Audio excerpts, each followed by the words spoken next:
So many people in Town Hall. Thank you all for coming.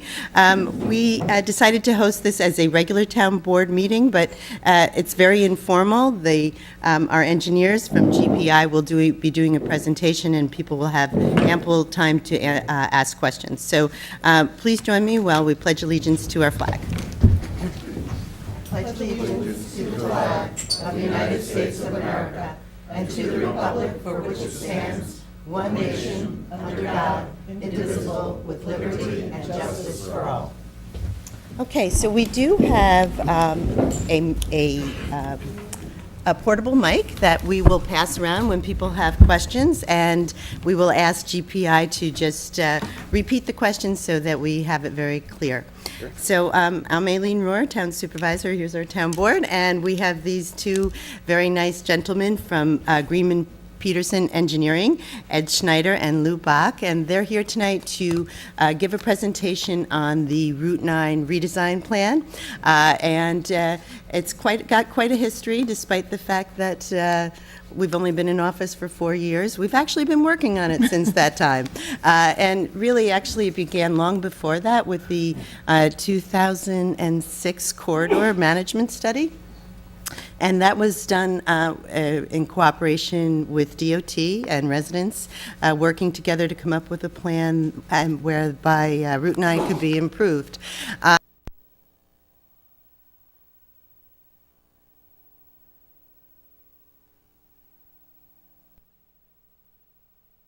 More pedestrian friendly, and the history began to take a more formal note at that time because we went to the Department of Transportation and worked with their landscaping department, Sandra Jobson in particular, to develop, take this information and develop it into a more graphic representation.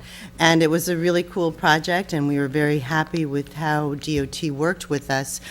So they produced this plan, a really more of a conceptual plan that would create a complete street on Route 9.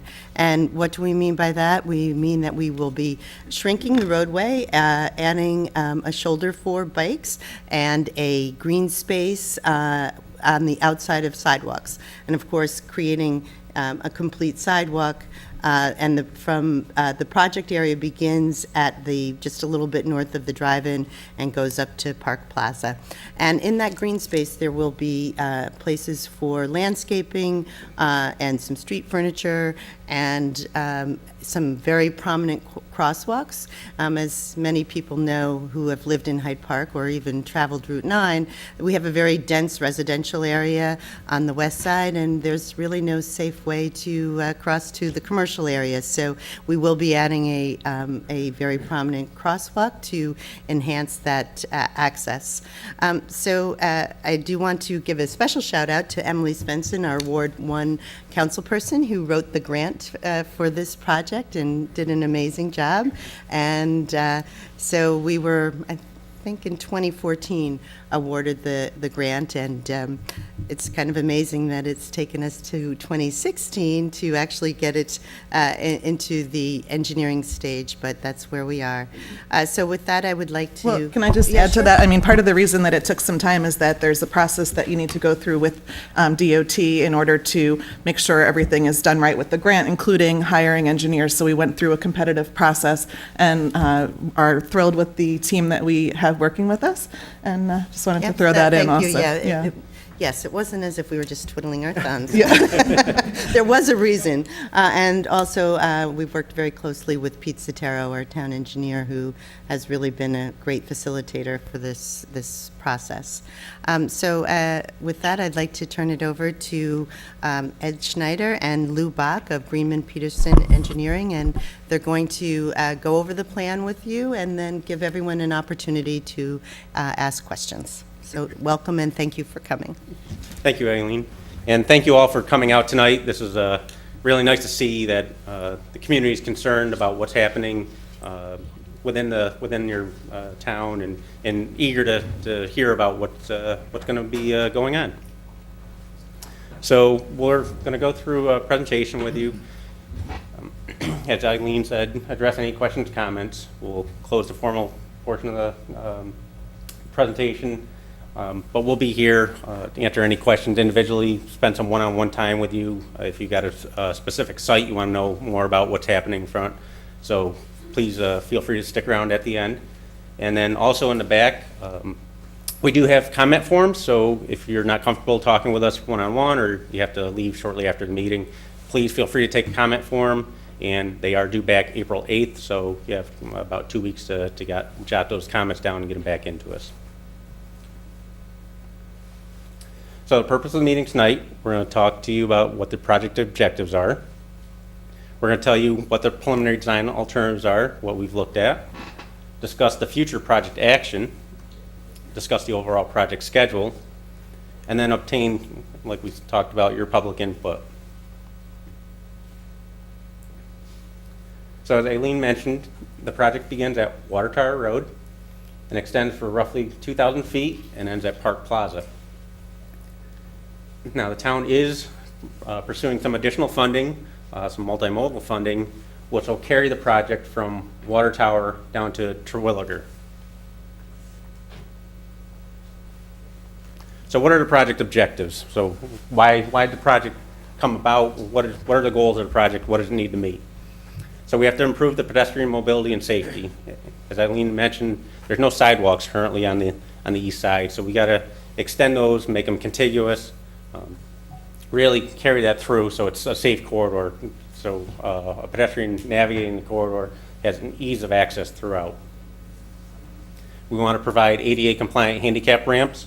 So as you walk out there today, there is some small segments of sidewalk. You know the ramps are very steep.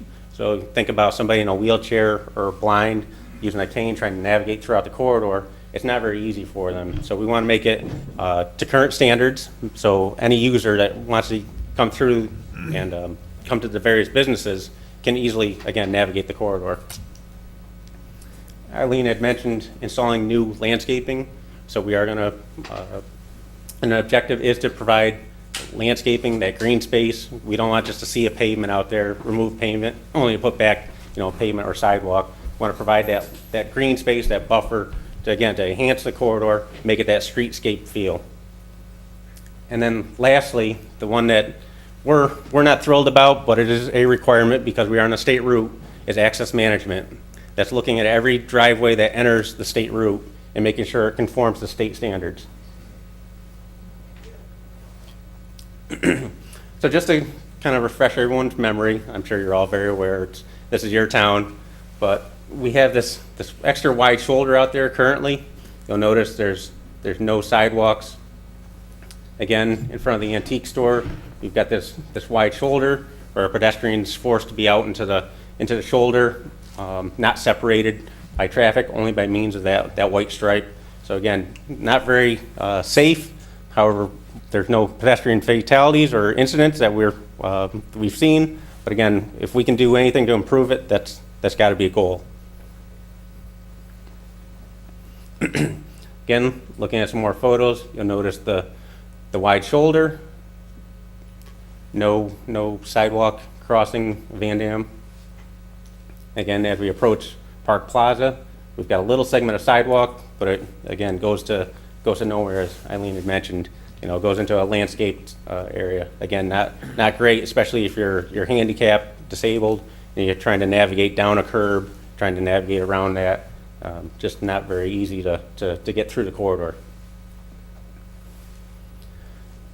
There's a lot, sorry about that. There's a lot of standards that we need to adhere to. I don't want to bore you with all the details, but when we have to look at a project, this is the checklist that we have to go through, all the standards that we have to meet to ensure that everybody, again, ADA accessibility is met, DOT standards are met because, again, we are along a state route. AASHTO, which is federal standards, they have their own criteria which need to be adhered to. So there's, as you can see, there's quite a few that carry us and guide us along the process that are very regimented. And then we have what we call design criteria. This is what we factor in and what actually drives the design. So since it's a sidewalk project, we're bound by pedestrians. So it's a pedestrian walking speed.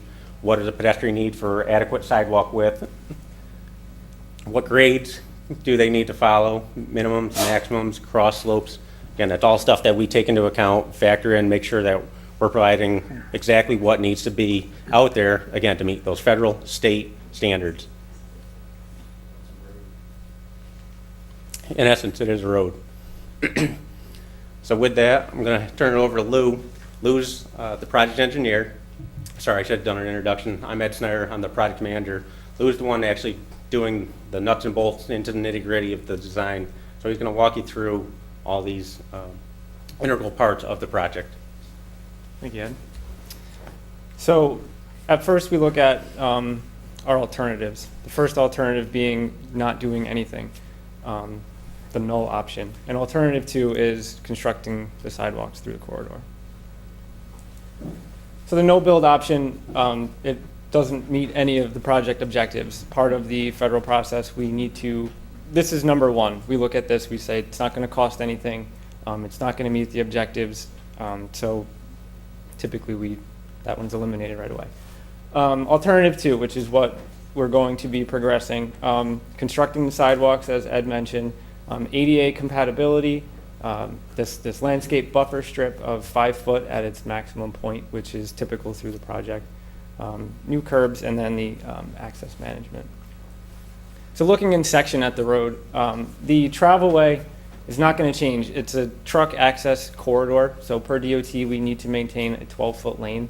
We're going to be bringing in that extra wide shoulder to establish a 5-foot bike lane, and outside of the curb you'll have your landscape buffer strip and then your 5-foot sidewalk. Per ADA compatibility, the detectable warning surface, it's for someone who's vision impaired when they're walking with a cane. It picks up the nubs, I guess, on the surface and indicates that they're crossing a road. All of the road crossings per DOT and ADA requirements will have those, and then crosswalks. So we did up some renderings. The first one is just outside of the Monroe shop, just a typical sidewalk section with that landscape strip. Some of the details we're still working out with the town is what type of trees, how many, where they're going to go. And then in front of the antique store, this area is a little bit unique because of that pond that's right there. There's a steep drop off. We're anticipating a wall going in there. And one of the wishes of the town was to have that wall blend in with the walls that are out there currently, so it doesn't stand out as a sore thumb or whatever. And then to meet pedestrian and building code, you have to have a 4.5-foot railing along there so nobody falls off into the pond. Landscaping options, there's many more than this. We try to look at trees that are salt tolerant. They're good street trees. They're not going to be planted one year and then die in the next. These details are open right now. If anybody feels strong enough about a certain type of tree they want, we welcome your comments. But as I stated earlier, we'll be working through these with the town. Now for the dollars and cents, our construction funding available per the TAP grant that we have. So with the federal share and the local share being 80-20 respectively, it works out to just under $700,000. We most recently submitted our draft design report to DOT, and our preliminary estimate came up under the total amount for total funding amount available at $687,000. So looking forward into the project, what else we need to do? Today we're incorporating public input into the design. The preferred alternative will continue to be tweaked up until we put the project out to bid. And then, of course, the environmental clearances through state and federal agencies. We have obtained SHPO, which is the Historical Preservation Office. They have cleared the project as having no effect. And Fish and Wildlife also said that we will have no effect on any type of endangered or threatened species. Given the nature of the project, it's a very low impact project. DOT has provided us their comments on the draft design report. We will be submitting a final report which will allow us to go to design approval, which basically means that we can start doing the hardcore design on the project. And then just to finalize everything. Project schedule, we have to have the funding allocated by September.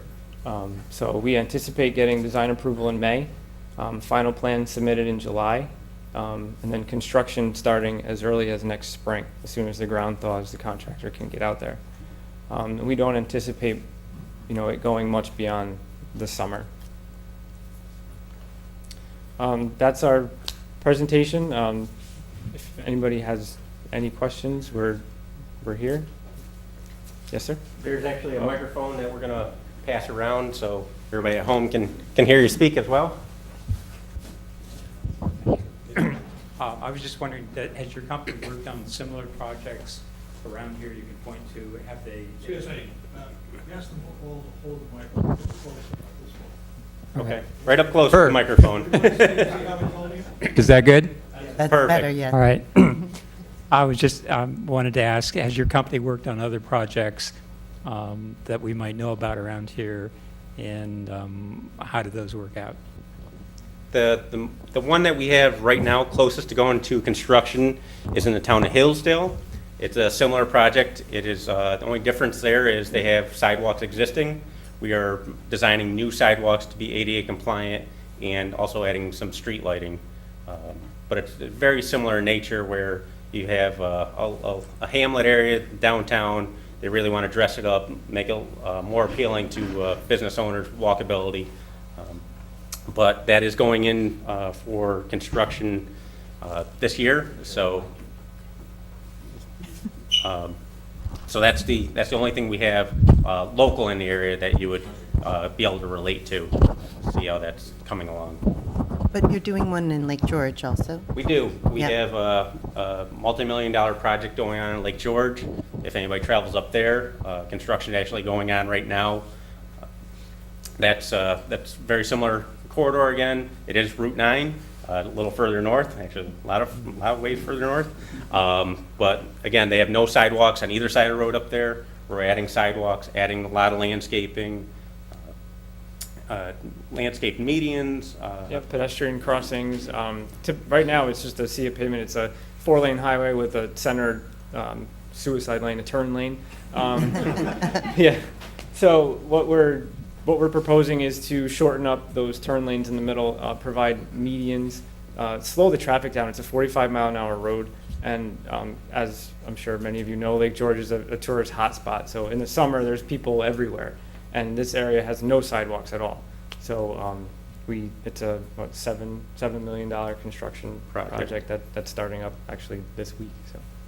Well, just to clarify, so part of the process that Emily alluded to was we had to send out requests for proposals, and I think we received back 7 or 8, and We started with firms that were pre-approved by DOT as having worked with them before and being familiar with all the standards.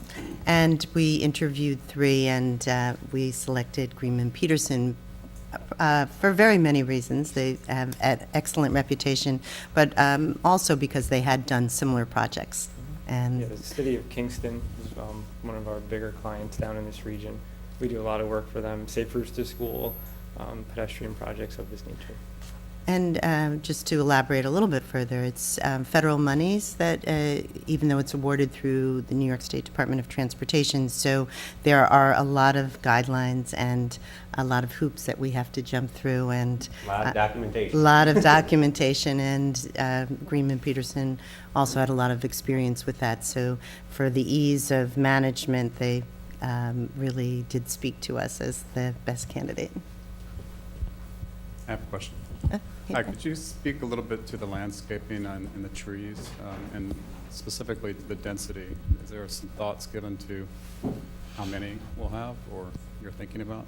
I guess that's feedback we'd like to obtain. The only concern DOT will have is if you get too dense about the leaves falling and potentially clogging the roadway drainage. So we would look to maximize. Obviously, maximizing the tree provides that, as Lou was talking about, that speed slowing effect because it feels more narrow. So it slows the cars down. Will it be on both sides? Or? We're only confined to the east side. That's our project limits. As everybody had mentioned, the funding is very specific as far as what we can and can't do and what our project limits are. So our limits are hard limits from Water Tower to Park Plaza. So if we do anything outside of that, the town risks getting reimbursed for any of the funding or getting to obtain that funding. And again, we're only limited to, if we want to do a crosswalk across the road, to only doing the crosswalk and literally the handicap ramp across the road, not any other additional amenities, unfortunately. Because the DOT, again, likes to, this is what you said you were going to do, so make sure you stay within those limits. Can I just add that, there's a lot of folks in this room that really care about this town. And of course, the design parameters are about safety and making a great space for pedestrians. But the other goals that I think the whole community has for this project are to make this corridor more attractive to businesses, tourists, and just a nicer place for residents to be. So I'm so glad so many folks came out tonight, and we'd love your input. Would you like to see a lot of trees? Would you like, what are your thoughts? So, Can I add something? please. Having worked a lot with DOT, the general rule for DOT is if it's a 30-mile-an-hour speed limit, they want to see one tree every 30 feet. If it's every 45 miles, they want to see it every 45 miles. The Visual Environment Committee has undertaken a project to add more trees along the 9 and 9G corridor, and we had to learn that the hard way. We planted too many trees too close together and got into trouble with them. So that's what we learned was our rule of thumb. So you can't have too much density, and it's also better for the tree. Most of them that are selected, I believe, have growth that'll go about 30 feet or 15 feet on either side of the trunk, even the small ones. So it'll look good once it's all grown out. Oh, absolutely. We have a environmental scientist on staff that works with us. So depending on the species that is selected, he'll determine the maximum density and the appropriate locations for those as well. And again, we tried, the trees we showed you are trees that we know would thrive in this area, are salt tolerant, being close to the road. But again, if there's something else that you may want to consider, please let us know. And again, our environmental scientists will take a look at that. So I have two questions. One is along the tree route. So, I don't have any preconceived notion about what the tree should be, but one consideration is that it's a tree that if it's around the power lines, that we control it, because the sad thing is 10 years into it, They cut just the tops off. electrical company coming out and butchering all the trees, or, them going out into the street and of course needing to be trimmed back, and so just that in consideration. And number two is, has there been any consideration around painting the bike lanes? I know in several major cities, they paint them green, which I think softens the space and then at the same time delineates it that it's a separate path. Everybody's looking at me because I've been giving them a very hard time about this bike lane situation. The biggest challenge we have is that we're really only working on one segment on one side of the road right now. So it's kind of a challenge. Like, you don't want to mark something that then leaves people confused as to what they're supposed to do after they leave that section. So it's what I think where we're at is to leave that for a further discussion with DOT about the whole corridor and how we can make sure the whole corridor is clearly marked and accessible for bikes. So for now, the plan, I think, is to just make sure that that shoulder is consistent, that the grates aren't going the wrong way for bike tires and those types of physical elements to make sure it's a smooth path. And perhaps put some signs, maybe. But I think that our concern about the painting was that if we're only working on one section on one side, it doesn't really make a lot of sense, without doing the rest. And the project does not prohibit or restrict anything in the future. So if that's the direction the town wants to go in the future, again, the project will be ready for that.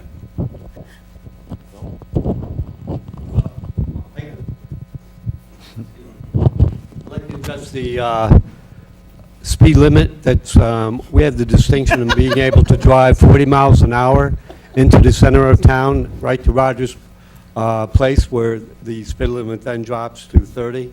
Will any attention be brought to reducing the speed limit, say from St. Andrews through town down to a reasonable speed limit. Bill, I wasn't laughing at you. I was laughing because that was the other thing that I brought up to them a couple days ago, that, you know, the 30-mile-an-hour limit starts right at the north end of this project area, and it might make sense, given the new crosswalks and things, to consider extending the 30-mile limits. Is that something that, I mean, what's, Do people support Yeah. that?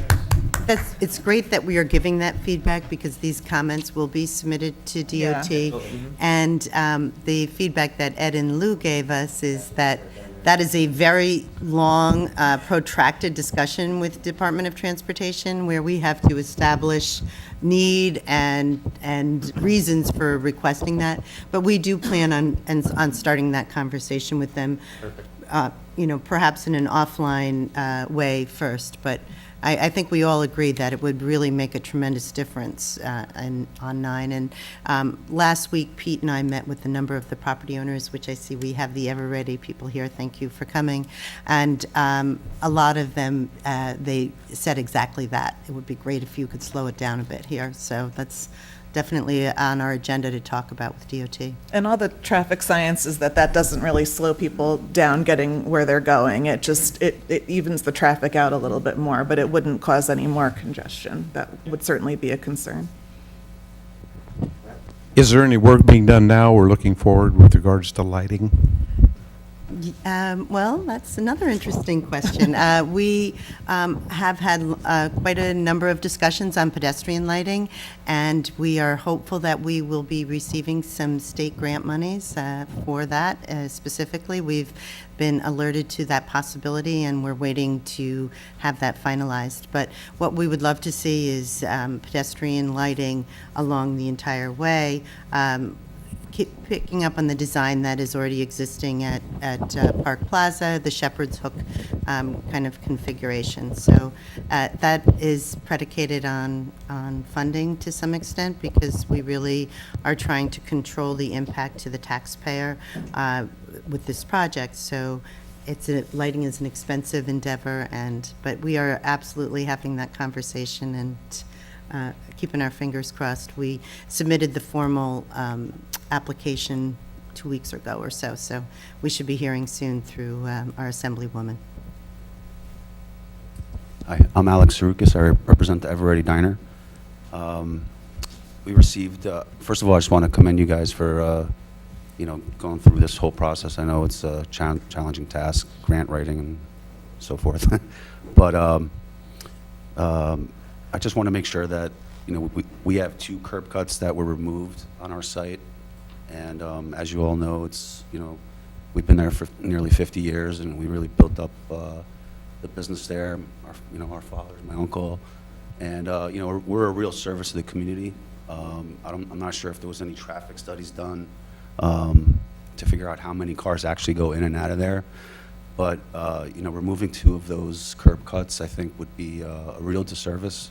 I'm just not sure what the codes are and so forth, because as of right now, especially with Roller Magic, or if we have an event going on in the back, cars line up and queue to leave at the same time. So when you eliminate, it's just going to create much more backing up of the cars, and it's going to create a lot more traffic in the parking lot, which we really need to alleviate and release that stress. I mean, ideally, a traffic light would be ideal, but probably never happen. But I think by eliminating those 2 outlets, and I just want to make sure that everyone takes a good look at it, and before we do a disservice. Sure. I think probably one thing we can do is afterwards, Okay.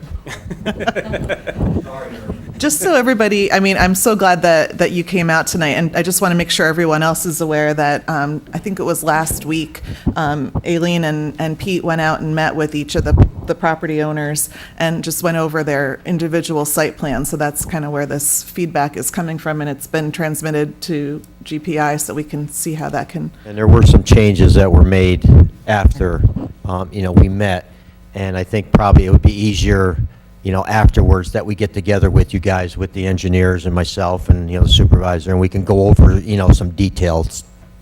stuff, because, we understand you guys definitely have a concern. Well, maybe GPI can speak to that too. Absolutely, we want to make this a smooth transition for everyone. We want it to benefit everyone. But I think that where the information is coming from is partially DOT standards in terms of the number of curb cuts. And could you speak to that a little bit? Absolutely. Excuse me. And you have a wonderful diner we ate there tonight. The food's very, very good. As we had mentioned, DOT does require us to look at access management. So that is every curb cut, every driveway within the corridor. And that's because what the study have shown over the years is multiple curb cuts allow, obviously, for multiple ins and outs. Especially when you're doing a sidewalk project, the pedestrian is now crossing multiple curb cuts. So he's got to look for multiple cars that may be coming out as opposed to just one defined entrance. Also, what that does is presents also more conflicts as you have more people coming in and out.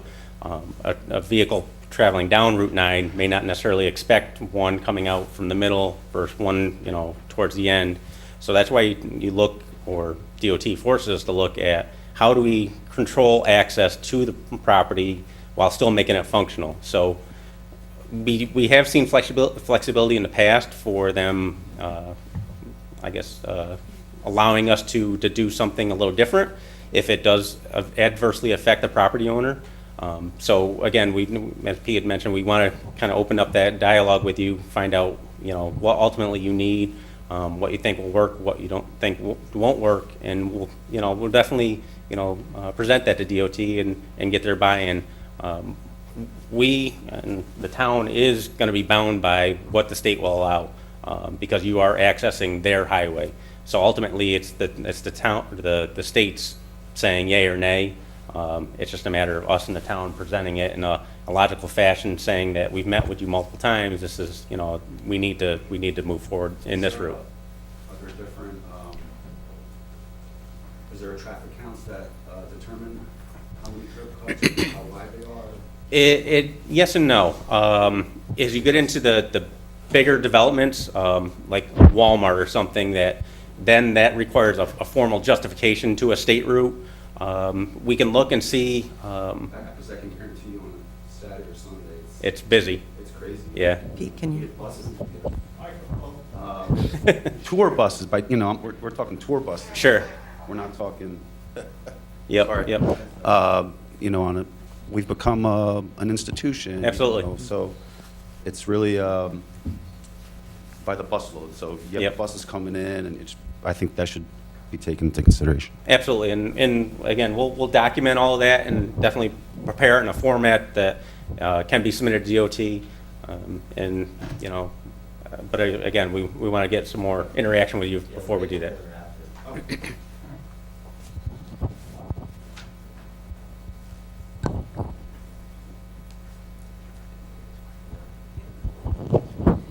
I'm a little concerned about the water table in the town.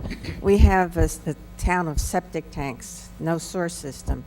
And how will all this disturbance, more cement, drainage, that kind of thing, be affected by these sidewalks, which sound lovely? I mean, it's just, The septic tanks don't always work here. Sure. If anything, you should see probably a decrease, because by providing that landscaped area, any water that's draining off the sidewalk will be able to somewhat percolate into that grass strip, that 5-foot grass strip. And it is going in the same location as the existing pavement, so you could say it could be a net wash, because we're removing pavement to 5 feet of pavement to put 5 feet of sidewalk in, but again, we are adding that green space. So my thought is you'll see a net decrease, especially by adding street trees. They're actually do collect quite a bit of water, you wouldn't think, but DEC actually gives you water quality credits if you do plant a tree, because of the rainfall that it's taking and recharging into the ground. So hopefully you would see a net increase of problem areas, I guess, of potential flooding, water infiltration. Hi. Just to reiterate what the guys from the diner said, I own the roller skating rink, and on a Saturday afternoon, a Sunday afternoon, it could take 10, 15 minutes for cars to leave the parking lot. So I just wanted to echo what the guys said. Sure. Taking a left onto Route 9 is always a harried. Oh, I'm so glad you said that, because that was my question. I'm glad you brought up the bicycle lanes, because I know that traveling on Route 9 in certain times, you have to wait in order to make a left-hand turn either into the side streets or into a commercial area. So with the bicycle lanes, my question is, and I have two basically. The first is the bicycle lane. If you are stopped behind someone making a left-hand turn, the practice has been to sort of like use the shoulders to go around them rather than wait and wait and wait to make the left-hand turn. Would that be illegal? What's the rule on cars using that bicycle lane in order to bypass left hand? And if you do a traffic study, is there some way that you can build into a future saying, okay, we need to put in a left-hand lane turn because this is an important area because of the traffic flow at certain times of the day? And the other thing, could you also pull up the picture of that you had on your screen and just be more clear on where you're going to put in the crosswalks? You know, the main picture that you have of the entire area. Is it just going to be on the side streets? Or is it going to also go across at some of the roads on the other side? Thank you. Yeah, so not, excuse me, with the, as you're moving south-north, you're going to have, Microphone. sorry, microphone. You're going to have striped crosswalks going across the roads here. We're also proposing a mid-block crossing right here at Calmer Place across from the antique store, which will allow the heavy residential area to the west of Route 9. That will give them an additional crossing here. But that, right now, also with the whole DOT approval things, this was in the original grant, so that was, you know, totally okay with them. Adding more, that starts to get, you know, that's when they're going to come down and say no. But that doesn't, I guess, preclude anything in the future. If this gets built and there's, you know, thousands of people crossing the road there and, you know, you need additional crosswalks, that would be the time to reevaluate the whole system, how it's functioning. But for right now, it will just be across the side roads and a mid-block at Calmer Place.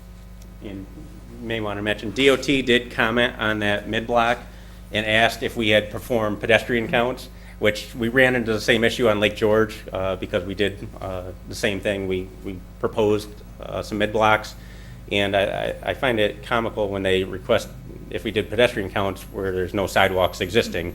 So, it's, yeah, show us that you need it, but there's no way to get to them. So, but again, that's one of the standards that we need to follow.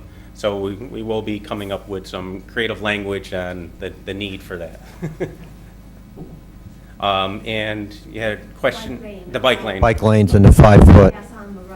Yep. If I'm not mistaken, I think vehicle and traffic law, that is illegal to pass on the shoulder. Yep. And also with the eliminate, so if you can, I guess, picture, this is the existing road. So the travel lanes are going to remain at 12 feet. More or less, the new curb line is going to be here along this, I guess, gutter line.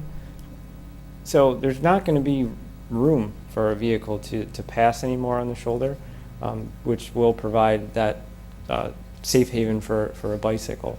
I'm going to get to my cross section here. So the bike lane, as we're calling it, will be the shoulder. DOT standard is a 5-foot width for bicycle accommodations. As we were saying earlier, the official declaration of a marked bike lane may come in the future.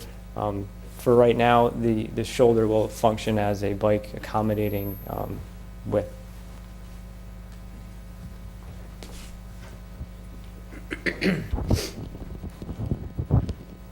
I've never had to use this one.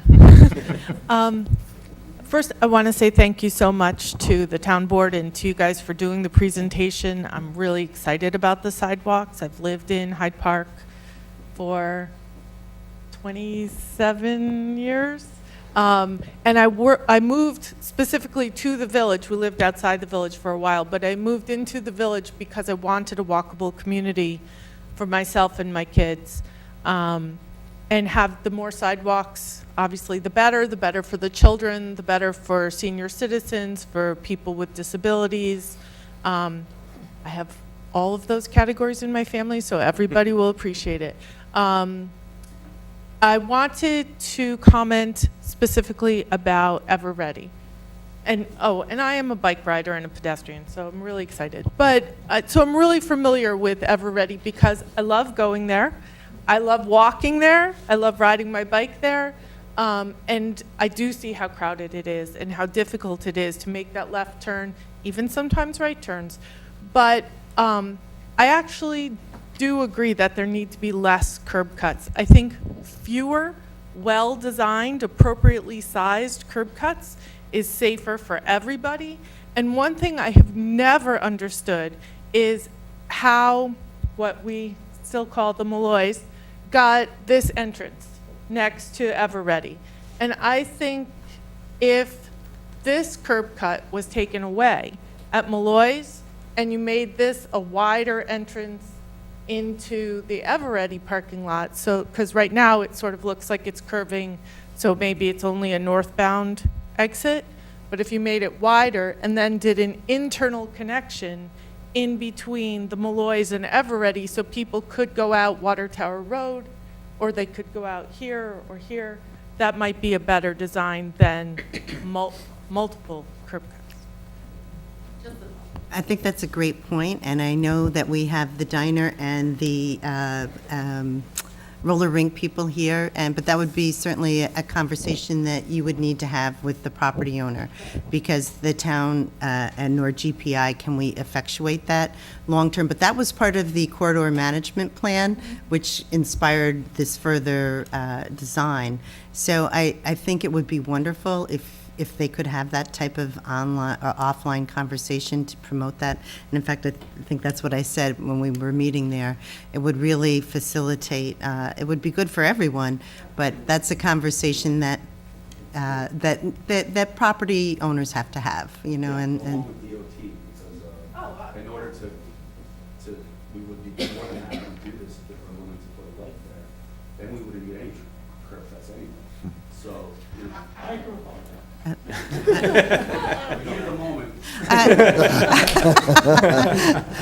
What the gentleman just said, just I'll repeat it, is that that they would like to have that conversation, but include DOT, because they would love to see a light at that location. My understanding, we have the planning board chair here, is that lights need to be paid for by the people that apply, and At $400,000 minimum. yeah. And you also have to meet what are called warrants. Pete can discuss that, but I don't think you'll ever get a light. At this point, you wouldn't get a light there unless there was a four-way cross. DOT won't put in lights anymore at just three ways without a huge amount of traffic. So another solution would have to be effectuated to make that work. But I really think this is the benefit of this type of conversation. If we can in any way promote that type of property owner cooperation, we would like to be part of that. As a former member of the Route 9 Corridor Committee, and watching them come to a fabulous design years ago, it is so exciting to see part of that dream come true with sidewalks. For many people, they may not look at that as a big to-do, but as a former small-time business owner that was in a tourist-related business, if I could have provided sidewalks, not personally, but from the town, to my guests at my bed and breakfast, they would have been thrilled. One of their biggest complaints, I'm the opposite of everyone. It has to be the perfectest. Perfect. One of the biggest complaints from the tourists that I serviced for over 16 years was that they were not able to walk to the Ever Ready, to the brewery, to the movie theater, or any of the other businesses in town without being very concerned about what it was like. Would they be able to get back and forth safely along Route 9? So on behalf of my guests, I thank you. Most importantly, the town board for pursuing it. As always, I just wish there was more that we could do, Well, but it's actually- a fabulous start. Thank you. Thank you, Diane. Actually, what I brought out is the original DOT conceptual plan. So if people want to take a look at that, that's over here. And this really is the first phase. And as I said, the plan really is to go all the way up to the crossroads. But we need money. That's the big thing. And Emily's going to go get it, you know. But it's really an interesting design. I know that there have been numerous people that have clamored for on-street parking in the historic district, and so that was part of the conceptual plan. And so we hope that we are not stopping here. We want to continue going forward. We'll be applying to the next round of funding, and I thank you for that input. And, you know, that's great to have various perspectives, and yours as a business owner. You know, myself, I grew up here and raised my family here and live in that dense area.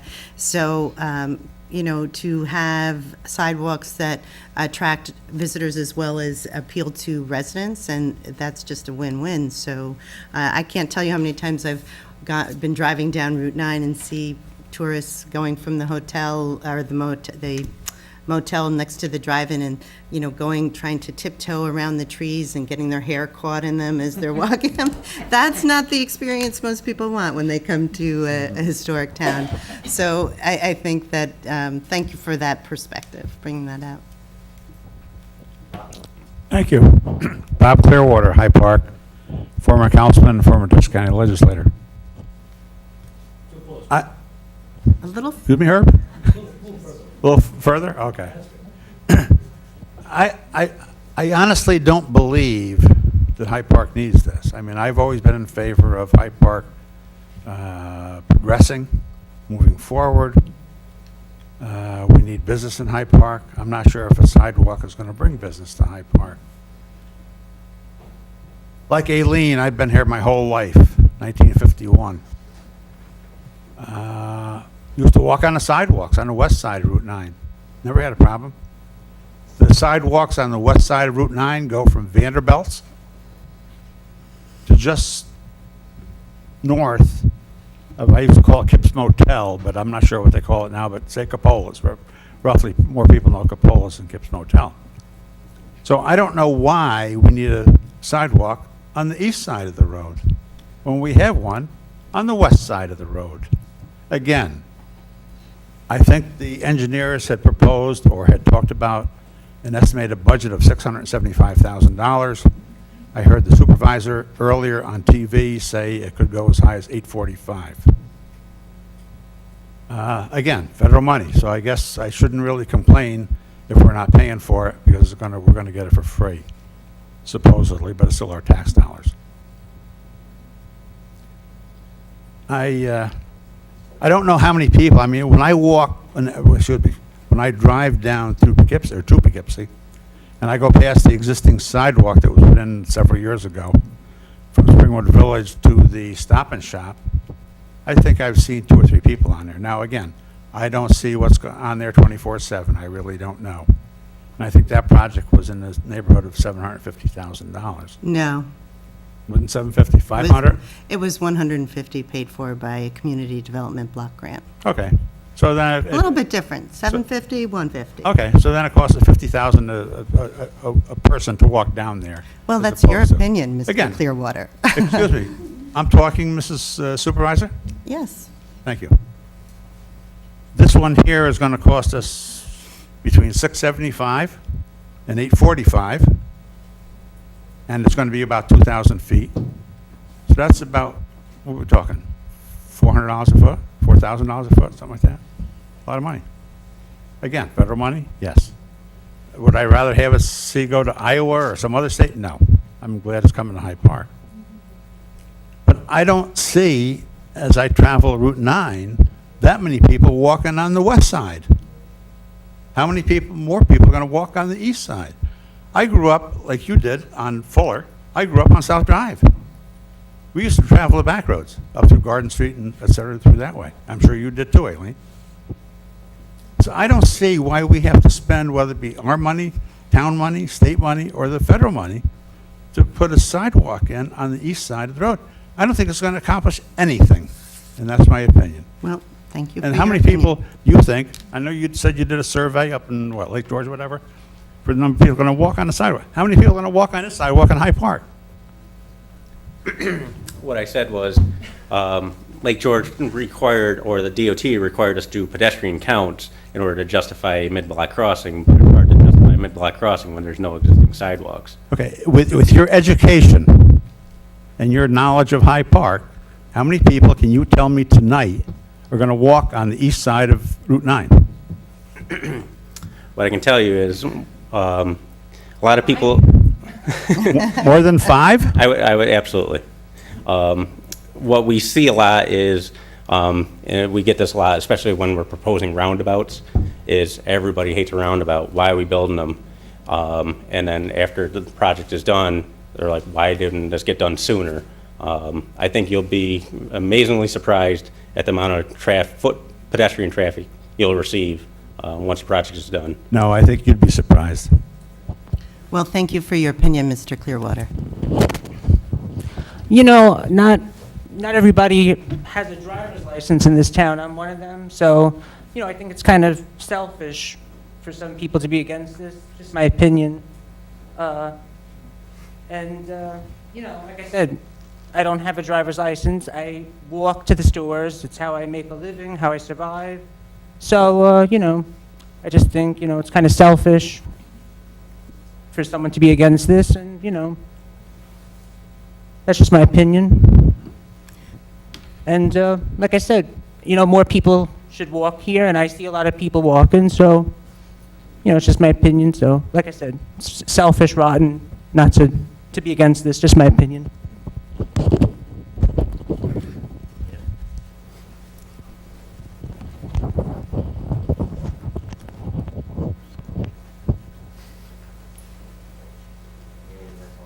Oh, goody. I could use my teacher voice. I have to say. I don't hear you on television now. Can yell more. Can you hear me with this? I can't hear anything. I have to say, I live out on Natick Drive. And when the sidewalk started to go in, was planned and starting to go in from Stewart's to the apartments, I went, why? I am so thrilled it's there because I see so many people walking there, safely walking there. So we can't tell who's going to walk there. Right now, I think the village is in a bad way because the school is gone right now, and the village needs to pick me up. So I think this is one way to start. And I do think we need economic development, and this will help it also.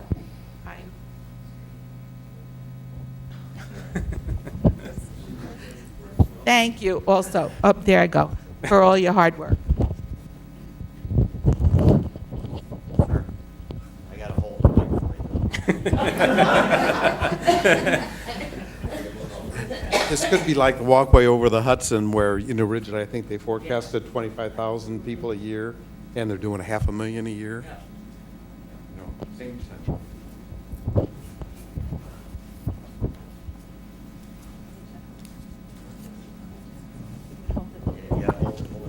All right, I'll hold it right so I don't get yelled at. Just speaking to the how many people are going to walk, I think as with many things unbuilt, you don't know until it's done. But when you look around the Hudson Valley and you look at the communities that are really coming back to life, like Port Ewan, that not too long ago did a major sidewalk renovation. And they've had many new businesses come in, and the community looks fantastic. As somebody who's friends with many small business owners, one thing they're looking for is a pedestrian-friendly community to put their business in. They're not big enough to put out big flashing signs. They're not going to attract the people driving 40 miles an hour, maybe not even 30 miles an hour, because they're tiny little shops and you need to be walking around. So this may be not only a great thing for the people of our community in terms of, you know, just going around visiting our neighbors and going to the few shops we have, but it may be an attraction for future shops and future businesses in our town. So I'm really hoping for that. The other thing is I'm a nurse and I've studied public health, and there are many, many studies that prove the communities with more sidewalks have healthier people in them. And that is a great thing for all of us. So thank you.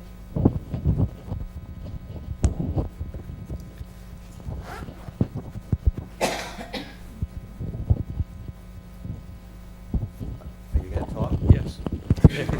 Let's see if he really knows how to hold it. I'll promote you.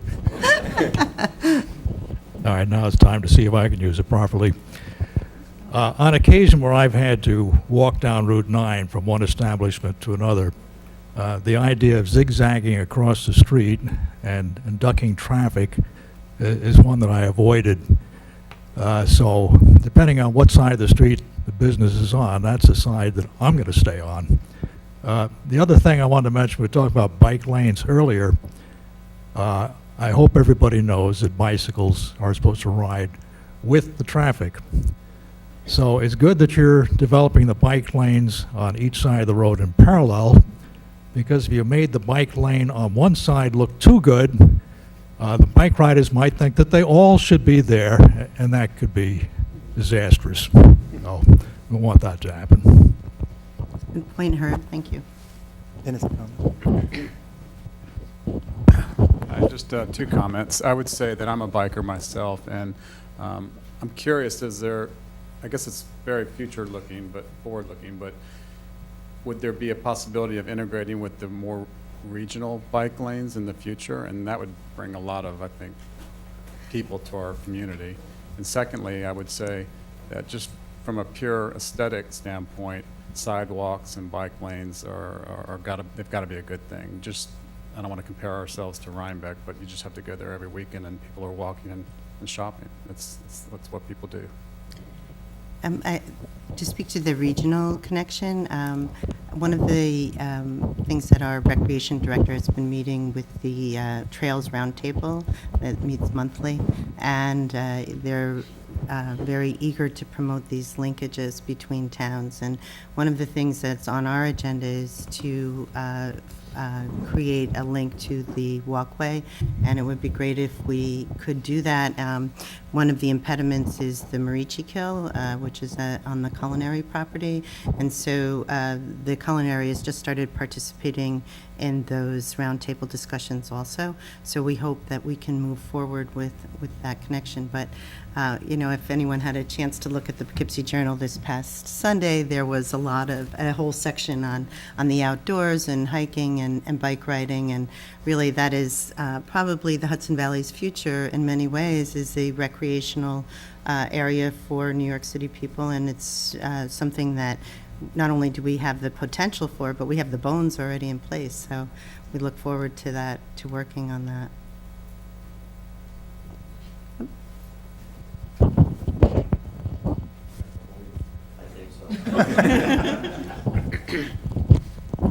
We'll have to have Herb give a demonstration. Just as a word for once the construction is done, I've noticed that motorists coming through Hyde Park are pretty ignorant about how to observe crosswalks and people in those crosswalks. And I think the town needs to invest in some of those signs so that there begins an education program for motorists to protect the pedestrians. So do you mean like the cones and with the signs that? The pedestrians have the right of way when they're in the crosswalk. Yeah, I think that's. Nobody stops. When Methodist Church. No, I know. Nobody stops. Could you speak to that? Are we including signage will be part of this project? Yes, especially at that mid-block crossing I mentioned at Calmer Place, we will have bright fluorescent yellow-green pedestrian warning signs with it's a diagonal arrow. And I guess not to get anybody's hopes up but we are working with the DOT as providing something that really catches the driver's attention. We need to do more studies, I guess, and work closer with them, being that it is their highway. They don't want to see anything that, they don't like. So that is something that we're taking very seriously, is the safety of pedestrians crossing, especially. And I was just talking about those cones that sit Yeah. in the middle of the road that say pedestrians. Yeah. have. But to speak to that point further, I mentioned earlier that we did this 2006 corridor management plan, and an outgrowth of that was that the DOT had indicated or led us to believe that they would do a major improvement to an intersection. So that was in 2006, and it's now 2016, but we've been told it's going to happen. And that should happen at Pine Woods. And Pete and Emily and I met with the signal engineers a few years back, who said that it was scheduled for 2016, and that was what we were asking for in that location, is a pedestrian phase light, because currently we don't have any of those. If people try to actually cross and they're given the flashing sign that says you can, they're actually moving targets, because people coming from Pine Woods have a green light. So we're looking forward to that being resolved, and that will be part of our discussion with DOT also.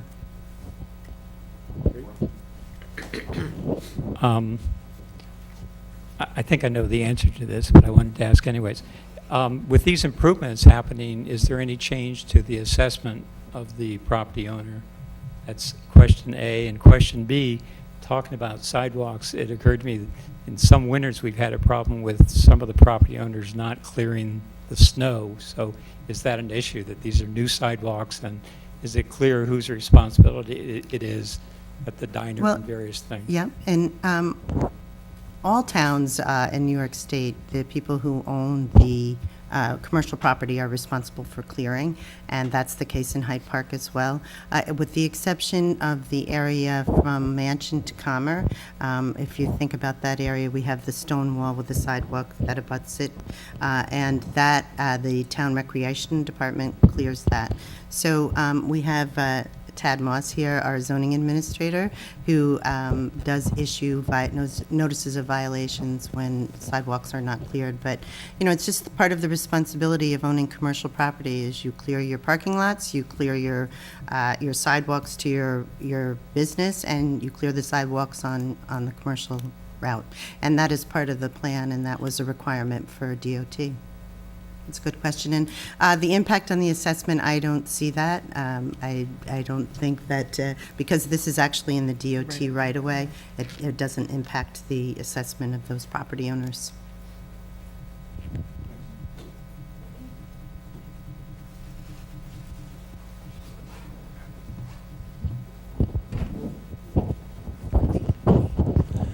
With regards to making the crosswalks a little bit more visible, I know some places they use a red flag that's on a post on one side. You pick it up. You can be as demonstrative as you want as you cross the street. And then there's the bucket on the other side where you place it. I think it's a great idea for kids, because, every kid wants to have a flag and be the head of the parade. So they probably will use them, but adults too. And I have a feeling you would also. I would. But I think what Mr. Barnum was saying, and he's an educator, an ex-educator, is that it's partially a learning process. And, if anyone goes to Rhinebeck, that if you do the crosswalk right on Market Street between Bread Alone and CVS, they used to have those the cones, and now actually they don't, because people have really been trained to stop there, and that's kind of what we need to do.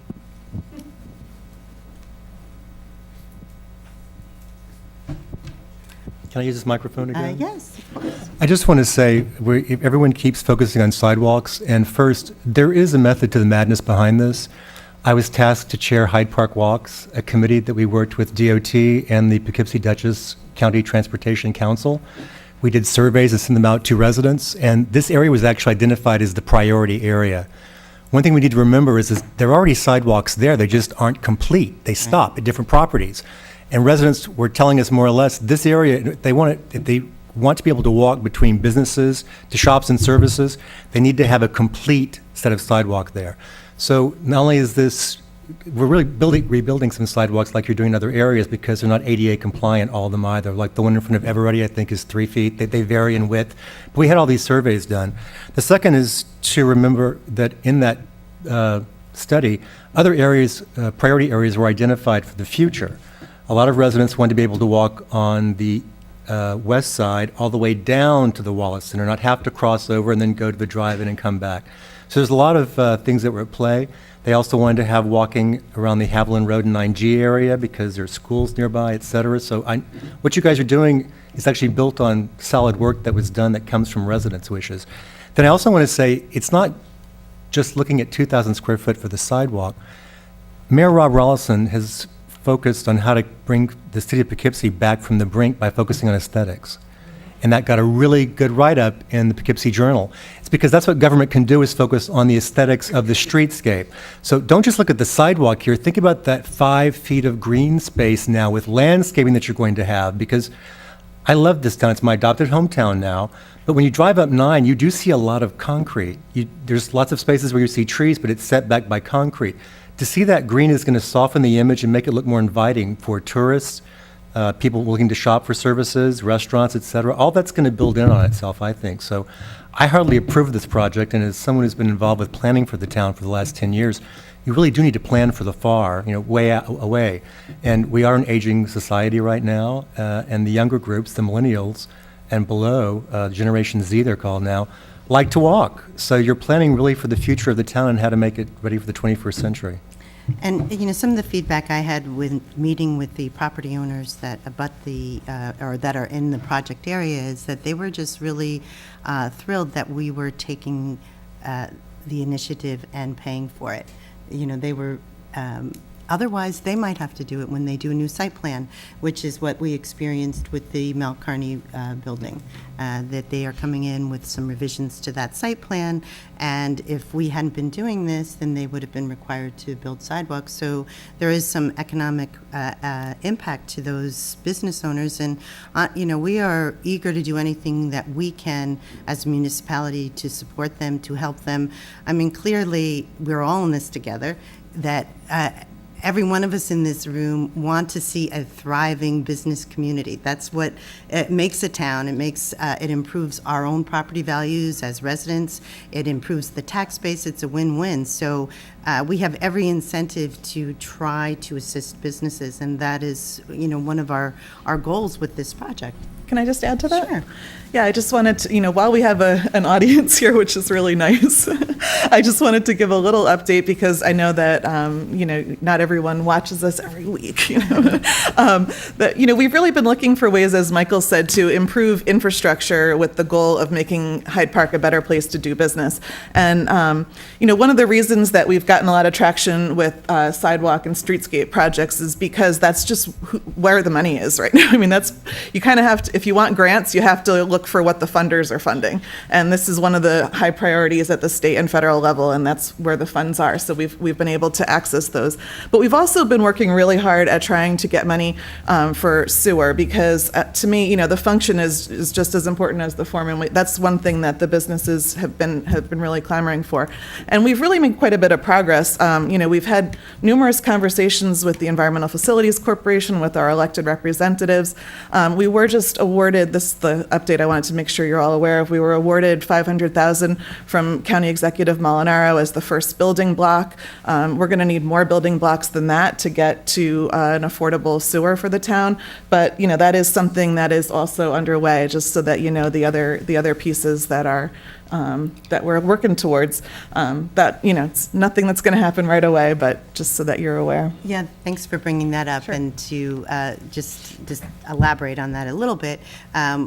In our preliminary discussions before you even did the draft plan, we reached out and said, what if we were able to obtain some additional grant monies? Would it be wise of us to lay some sewer lines for the future in this area, as long as we're digging it up and doing this work? And GPI investigated and found that there's already so many utilities in that space that it really would not have made sense for an additional sewer line to be laid there. So, that is at the forefront of our minds, that we know it's not as if we are neglecting function for aesthetics, but it's probably about an $8 to $10 million project, so that it's not easily accessed monies. And we have definitely are trying to sew these pieces together as if you're composing a quilt. But at the end of the day, there's really no sewer ferry. I mean, people we're under the illusion that someday a sewer ferry is going to touch down and bring that beautiful sewer to Hyde Park. But, the reality is that even if we do obtain grant monies, there will still be a fairly large gap in those monies that will fall on the property owners, and that they will have to contribute a certain amount of tax dollars and operation and maintenance costs to make that sewer happen. And we know in this current economic climate that the confidence level and the projection for future dollars coming in makes property owners a little bit more tentative and willing to take on additional funds dedicated to sewers. So it is a balancing act. We have to find the monies to bring that cost down, to make it affordable for the property owners, so that they are willing to sign on to a district and willing to take on that future debt service to pay for that sewer. But we have, as Emily mentioned, obtained $500,000 as a start. We've reached out to Senator Susurino numerous times with our ask and with our proposals, and we have, as many of you know, a project that's proposed or being rekindled to the south, the Belfield at Hyde Park, right across from the CIA. And part of their original concept plan included additional dollars for sewer. It wasn't as if they were going to be purchasing the entire sewer for the existing commercial area, but they are committed to paying additional, basically a subsidy to make that happen. So the current project is in the discussion phase, that they have rekindled that application from 2008. And so if it does go forward, we're expecting that we will be receiving some additional funds. And as I said, we're kind of trying to sew these together to bring that forward, because we do, of course, realize that that is one of the critical infrastructure improvements that we need. Great. Okay, does anyone have any further questions or discussions?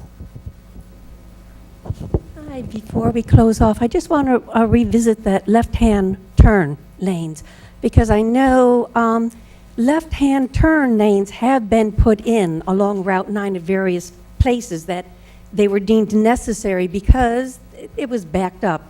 They were never at McDonald's years ago. They were never at other areas. So my question is, basically looking at the plan and knowing that it's going to be difficult to put in a left turning lane once everything is done, because how do you shrink the lanes? Is it something we can plan for now? Listening to some of the owners, like from the diner and from, the roller rink, that this might be an ideal time to look at, put in a left-hand lane right now in the planning to allow them to be able to have a safe left-hand turn in.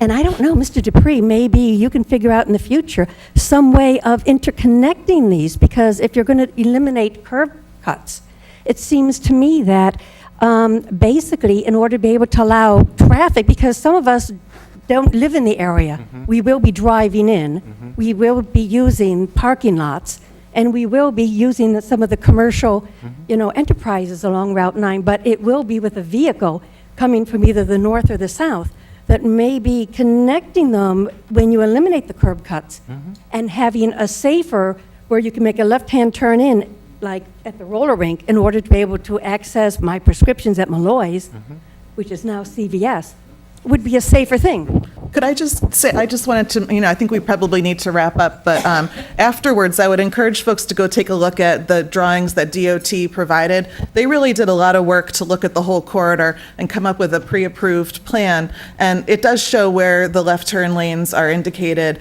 and, that's what we're working off of. So I just wanted to point out that that's in the back. So, there's still more of a response, or is that? No, I think we're good. And so unless there's any further questions, then I think we will adjourn the meeting, but myself and the town board and GPI will be here to answer any questions and discuss specifics. Okay. Thanks so much. Thank you, everyone, for coming and for your comments. We really appreciate it. There's comment forms in the back in case you want to grab them. So may I have a motion to close the meeting?